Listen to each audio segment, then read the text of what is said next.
Assalamualaikum warahmatullahi wabarakatuh. Alhamdulillahi rabbil alamin. Wabihi nasta'inu ala umurid dunya waddin. Wassalatu wassalamu ala ashrafil anbiya wa imamil mursalin, Sayyidina wa maulana wa habibina wa syafi'ina wa qurrati a'yunina Sayyidina wa maulana Muhammadin wa ala alihi wa sahbihi ajma'in. Amma ba'du. Sahabat-sahabat PMI yang berbahagia, para pemirsa yang kami banggakan, pada kesempatan kali ini kita akan memulai ngaji bersama, membahas tentang permasalahan-permasalahan yang terkait dengan kehidupan praktis, yaitu tentang fikih yang setiap harinya kita kaji, yang setiap harinya kita laksanakan di dalam kehidupan sehari-hari. Nah, pada kesempatan kali ini saya akan menyampaikan terkait dengan kitab fikih, dengan kitabnya Al-Alim Al-Alamah Salim, kitabnya Salim bin Abdullah bin Said bin Sumaid Al-Hadrami. Kitab ini adalah kitab Safinatun Najah. Nah, kitab sederhana ini membahas tentang berbagai hal terkait dengan kehidupan fikih. Nah, maka dari itu sebelum kita memulai, marilah kita tawasul atau membaca Fatihah dulu kepada pemegang atau pengarang kitab Safinatun Najah.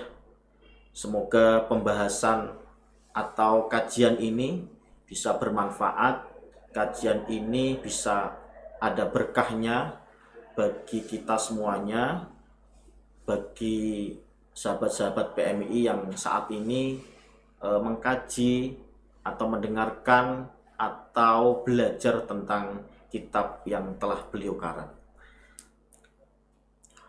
Al-Fatihah.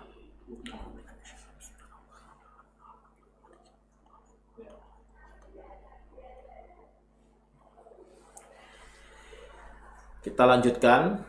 Kita akan memulai muqaddimah beliau. Kitab kecil ini sebetulnya ada beberapa syarah yang sudah mensyarahi, tapi demi untuk kepentingan kita, ya kan, memulai belajar dari awal, belajar dari yang paling kecil, hal-hal yang memang paling kecil yang seharusnya akan kita kaji, sehingga hal-hal ini harus dimengerti oleh kawan-kawan sekalian, harus dimengerti oleh kita bersama, sehingga dengan pengertian ini kita bisa melaksanakan dalam kehidupan praktis sehari-hari. Kita mulai dengan muqaddimahnya. Bismillahirrahmanirrahim. Dengan menyebut nama Allah Ar-Rahmani, yang Maha Pengasih, Ar-Rahimi, dan Maha Penyayang. Nah, mengapa Syekh Salim dalam muqaddimahnya menggunakan atau mengawali dengan menggunakan kata bismillah?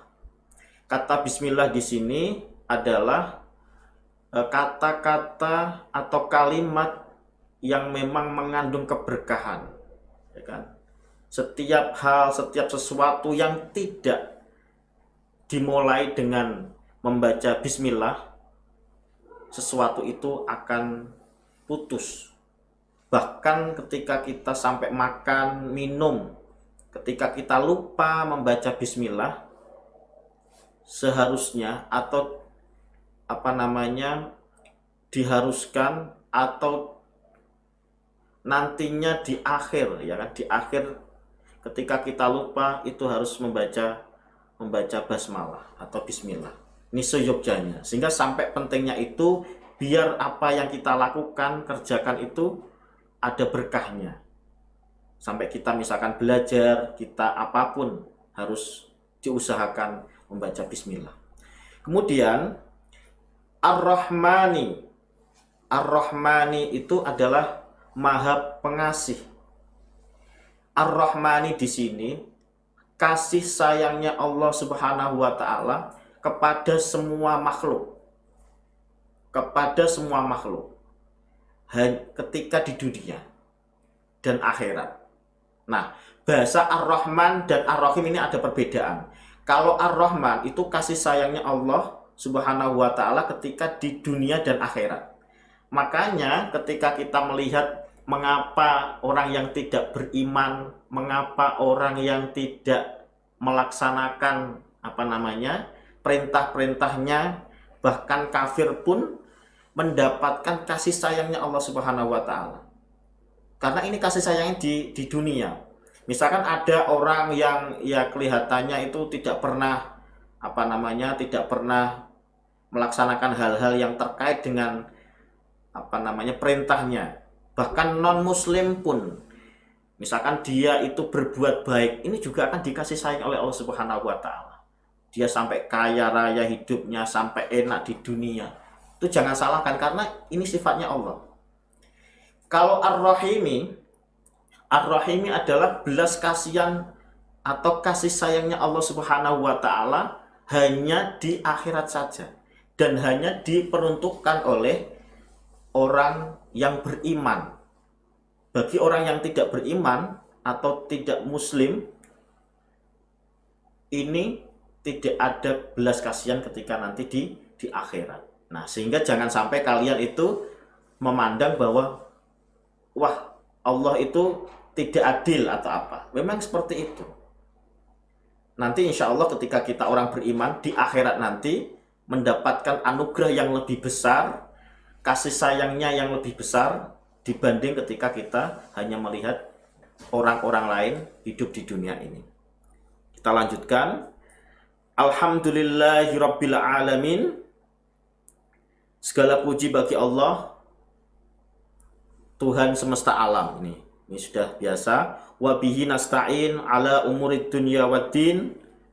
Diawali dengan itu kita akan memohon kepada Allah Subhanahu wa taala tentang urusan-urusan dunia dan urusan tentang agama. Wassallallahu ala sayyidina Muhammadin khatamin nabiyyin wa ala alihi wa sahbihi ajmain. Dan semoga keberkahan itu, rahmat, semoga juga tercurahkan kepada baginda kita Rasulullah Sayyidina Muhammad sallallahu alaihi wasallam sebagai khatamin nabiyyin, sebagai nabi terakhir, dan juga sholawat disampaikan kepada keluarganya, sahabatnya semuanya. Wala haula wala quwata illa billahil aliyil azim. Dan ini tidak ada daya, tidak ada kekuatan kecuali bersama Allah Subhanahu wa taala. Nah, kemudian kita lanjutkan, ada beberapa pasal terkait dengan kajian ini. Yang pertama adalah pasal tentang rukun Islam. Nah, ini yang paling dasar yang harus difahami oleh kawan-kawan semuanya adalah rukun Islam. Berapa itu rukun Islam? Nah, faslun, ada fasal atau bab. Arkanul Islami, rukun Islam, ya kan? Khamsatun, itu ada 5. Yang pertama, syahadatu alla ilaha illallah wa anna Muhammadar Rasulullah. Kita bersaksi bahwa Allah, tidak ada Tuhan yang berhak kita sembah kecuali Allah. Kita bertekad bahwa Allah itu maha segalanya. Allah itu yang menciptakan ini, Allah itu yang awal dan yang akhir. Nah, itu harus kita yakini itu. Wa anna Muhammadar Rasulullah, dan Muhammad adalah utusan Allah. Makanya ketika kita itu membaca syahadat, itu ada yang mengatakan syahadat itu ya langsung asyhadu alla ilaha illallah wa asyhadu anna Muhammadar Rasulullah. Nah, Muhammad adalah utusan Allah. Ada yang mengatakan Nabi Muhammad diutus itu untuk semuanya. Ada yang mengatakan malaikat itu diutus, Nabi diutus untuk apa namanya? Untuk ngurus malaikat. Ada yang mengatakan iya, ada yang mengatakan tidak. Allah itu diutus untuk hewan, untuk makhluk lain selain manusia. Iya. Hewan atau benda-benda mati. Itu juga diutus, tugasnya Rasulullah. Nah, yang kedua, wa iqamus shalah. Nah, ini yang kedua adalah menyelenggarakan sholat 5 waktu. Ini penting. Nah, sholat 5 waktu ini adalah hal yang harus dilakukan oleh umat Islam. Selain kita juga bisa menyelenggarakan sholat-sholat sunnah. Yang penting adalah sholat fardunya. Ini lebih penting. Nah, jangan sampai kalian itu enak sholat sunnahnya, ya kan. Sering kali sholat duha, tapi subuhnya tidak. Kan. Sholat apa ya? Rata-rata ini kan apa ya? Aktivis apa misalkan ya? Aktivis kemahasiswaan, mahasiswa itu kadang-kadang susah. Terutama sholat-sholat yang isya, ya kan, isya, terus sholat subuh, ya kan.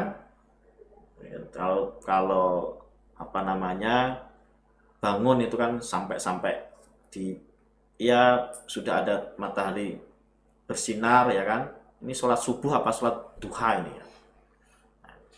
Kalau sholat maghrib saya yakin ya kan banyak aktivis apa ya sholat maghrib, tetapi kalau bicara sholat isya, bicara sholat subuh, duhur juga kadang-kadang kenaan turu, ya kan.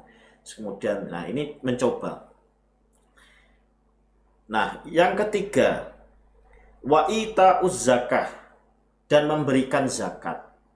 Nah, di sini ada beberapa hal, ada beberapa namanya asnaf yang diberikan atau zakat yang diberikan kepada 8 atau 8 golongan. Bahasa asnaf itu golongan. Nah, yang pertama adalah fakir. Yang kedua adalah miskin. Nah, apa bedanya fakir? Apa bedanya miskin? Nah, ini harus diketahui. Mudahnya seperti ini. Kalau fakir itu adalah orang yang ketika dia itu bekerja atau tidak bekerja mendapatkan kurang dari separuh dari kebutuhan sehari-hari. Misalkan seperti ini. Sehari-hari orang itu butuh 20.000 misalkan. Tetapi di hari itu orang itu ketika bekerja itu hanya mendapatkan uang sekitar 1.000 sampai 9.000. Ya kan, kebutuhannya adalah 20.000, tapi dia hanya mendapatkan uang 1.000 sampai 9.000. Itu namanya fakir atau fakir.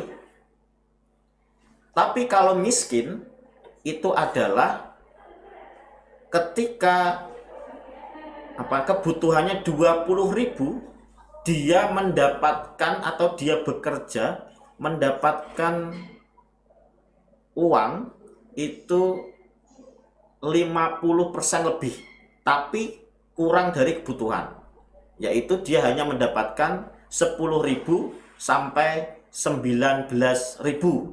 Nah, ketika ada orang seperti itu bisa dikatakan sebagai miskin. Sehingga fakir sama miskin itu lebih apa namanya? Lebih kekurangan, ya kan. Fakir itu lebih kekurangan dibanding miskin. Tapi sama-sama tidak sesuai dengan kebutuhan. Nah, ini. Kemudian yang ketiga amil. Nah, amil. Amil di sini itu ini sekalian ya. Sekalian saya jelaskan.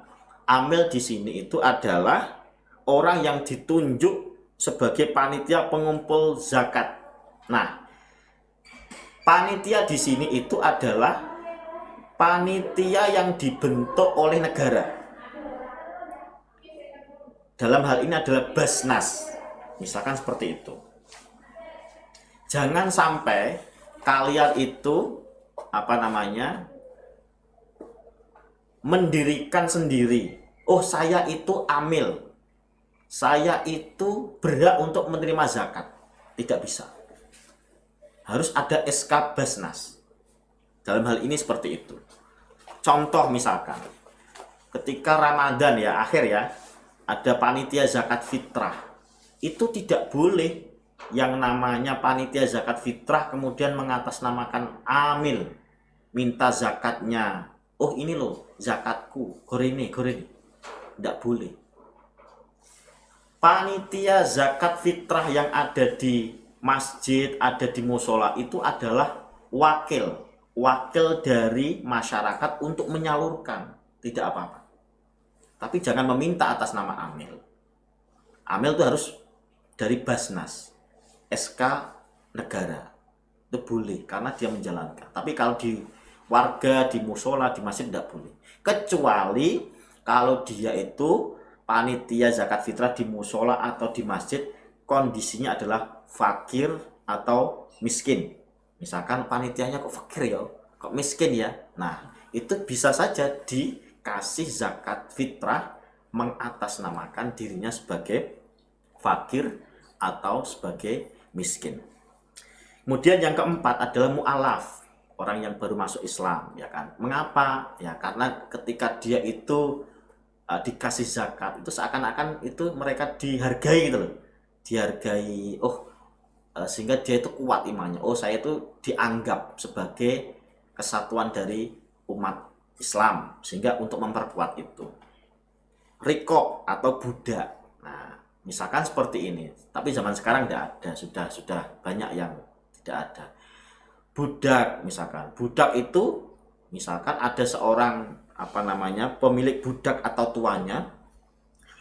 Hei, kamu budak, kamu bisa bebas asalkan membayar uang 1 juta. Sehingga dia mengumpulkan uang 1 juta. Nah, sehingga ini berhak untuk menerima zakat. Misalkan ada kasihan, dia kasih zakat saja biar dia terbebas dari urusan budak sampai berapapun.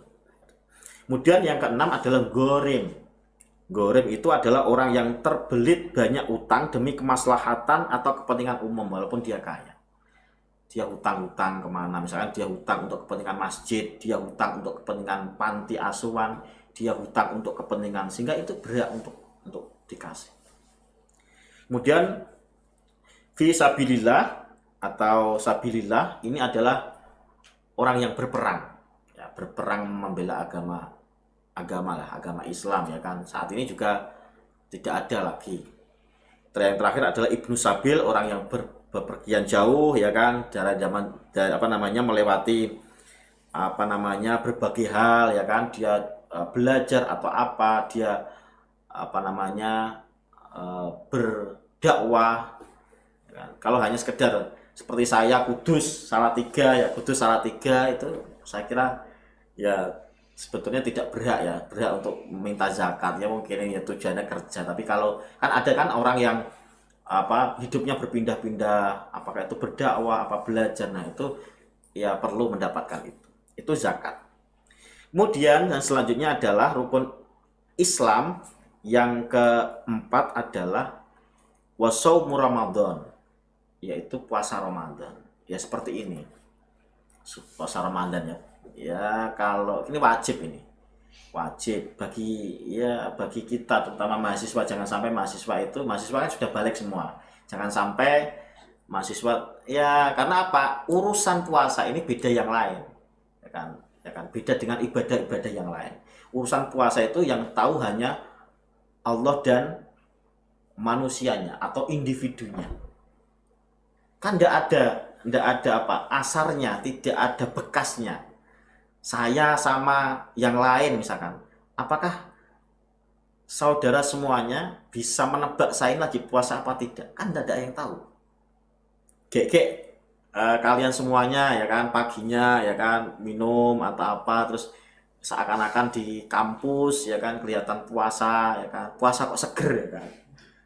Nah ini juga menjadi pertanyaan tapi tidak bisa ditebak yang loyo dianggap puasa yang seger dianggap tidak puasa tidak bisa. Kalau sholat kan terlihat sholat oh dia sholat tapi kalau puasa kan tidak bisa. Puasa itu mulai dari fajar sodik sampai terbenamnya matahari atau sampai maghrib kan lama itu kan. Kamu puasa ya belum tentu karena hari ini kelihatan puasa nanti siang-siang malah makan ya kan juga tidak tahu, tidak ada yang tahu. Makanya dikembalikan kepada kita ya kan karena ini sifatnya privat hanya dia dan Tuhannya. Ya apakah kalian puasanya itu puasa orang umum ya puasanya yang penting tidak makan, tidak minum ya kan. Kalau yang sudah suami istri ya tidak melakukan hubungan suami istri di siang hari selesai. Apakah kalian itu nanti gibah ya kan, ngomong ke wong ya kan, terus ya sering marah-marah itu tidak masalah. Yang penting apa saya itu tidak makan tidak minum, pokoknya sah. Masalah dapat ganjaran apa tidak itu bukan urusan. Beda sama yang khusus. Yang khusus itu adalah orang yang memang pendengarannya, penglihatannya, ya kan, itu mencoba untuk tidak mengarah pada perbuatan dosa. Bahkan ada yang khawasil khusus, orang yang paling khusus. Itu adalah orang yang hatinya itu tidak tidak nyeleno gitu, tidak bergerak ke lain Allah misalkan seperti itu. Ini sangat puasanya sampai dijaga seperti itu. Jangan sampai hati saya itu pengen sesuatu yang selain ketaatan kepada Allah Subhanahu wa taala. Ini sudah tingkatan para wali, para orang-orang hebat. Kita itu kalau sudah minimal lah, kalau mahasiswa itu sudah awam itu sudah hebat itu. Kalau menurut saya sudah hebat lah. Tidak makan, tidak minum itu, apalagi selama 1 bulan tidak muka ya kan, itu harus bersyukur itu. Ya kan. Nanti agak karena apa? Susah memang. Harus beda ketika kalian di rumah terus turu mangan, misalkan habis sahur tidur ya kan. Duhur sholat tidur lagi, asar sholat tidur lagi misalkan seperti itu beda lagi ya, isinya turut tok. Nah kemudian yang selanjutnya adalah wahijjul baiti manistata'a ilaihi sabila. Yang kelima adalah haji ke Baitullah manistata'a, bagi orang yang kuasa berjalan ke sana, orang yang bisa. Maksudnya bagaimana? Maksudnya adalah ketika kita haji itu ada beberapa hal. Satu, misalkan ada uangnya enggak? Ya kan? Belum tentu kita sugih, kita punya uang bisa haji. Ya kan? Karena apa? Karena kuota. Nah, kuota kita itu misalkan kuota kita terbatas. Nah, apalagi di zaman akhir ini, di zaman sekarang ini, daftar haji sekarang ini daftar haji yang umum ya, daftar haji yang umum. Daftar sekarang itu berangkatnya itu adalah sekitar 40 tahun. 30 sampai 40 tahun. Kan? Makanya kalian mahasiswa kalau tidak daftar sekarang ya nanti 40 tahun. Nah, berdosa apa tidak? Ya kan? Ketika kita itu sudah daftar, misalkan seperti itu, sudah daftar, itu sudah ada iktikad baik, ada iktikad untuk haji, ya masalah bisa pergi apa tidak, itu bukan masalah. Yang penting misalkan kita sudah daftar haji, itu akan menggugurkan. Karena tidak bisa, karena ini di negara lain. Kemarin COVID dilarang, berapa tahun itu? 3 tahun, 2 tahun ya kan? 2 tahun tidak ada haji. Karena memang seperti itu. Atau mungkin dalam keadaan perang misalkan. Di Timur Tengah perang sehingga tidak boleh negara lain itu datang ke sana, misalkan seperti itu. Ini juga kuasa itu seperti itu. Manis tatoa ilaihi sabila itu bukan hanya sekedar uang, tapi hal-hal yang lain yang terkait bagaimana kalian bisa datang ke sana.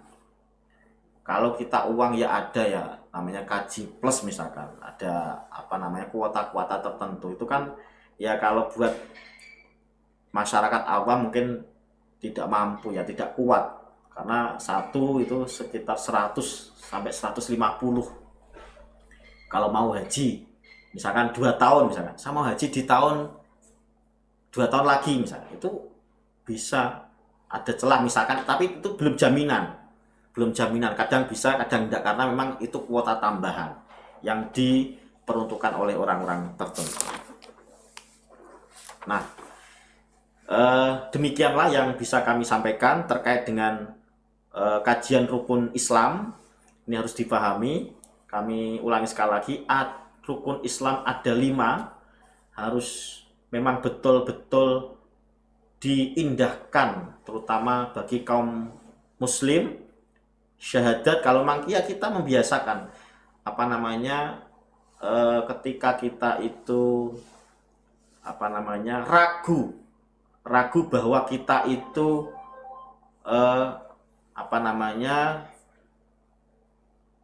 termasuk orang yang sudah murtad apa tidak. Karena kita tidak tahu, kita nanti merasa dosa besar ya kan, syirik kepada Allah Subhanahu wa taala. Makanya kalau bisa setiap hari mau wudhu, terutama kan ketika mau sholat itu kan syaratnya harus wudhu. Wudhu itu kan syaratnya harus ini ya Islam ya kan.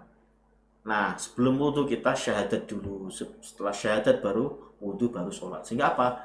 Membarukan terus syahadat, minimal tiap hari. Mau wudhu syahadat dulu, mau wudhu syahadat dulu. Sehingga apa? Kita selalu membarukan syahadat itu.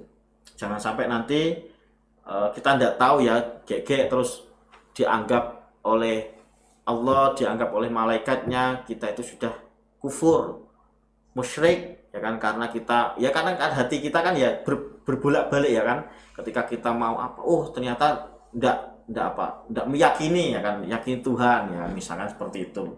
Dalam lintasan-lintasan hati kan seseorang kan bisa saja seperti itu. Nah, maka untuk menguatkan lagi ya, paling tidak kita selalu membaca syahadat tiap hari harus kita lafadzkan, kita yakini, sehingga memang nantinya bahkan terbiasa nanti menjadi hal-hal yang baik. Itu terima kasih, kita akhiri untuk kajian pada kesempatan siang kali ini. Marilah kita tutup dengan bacaan hamdalah, alhamdulillahirabbil alamin. Kita lanjutkan di sesi yang akan datang. Kita akhiri, wallahu muwafiq ila aqwamit thoriq. Assalamualaikum warahmatullahi wabarakatuh. Waalaikumsalam warahmatullahi wabarakatuh.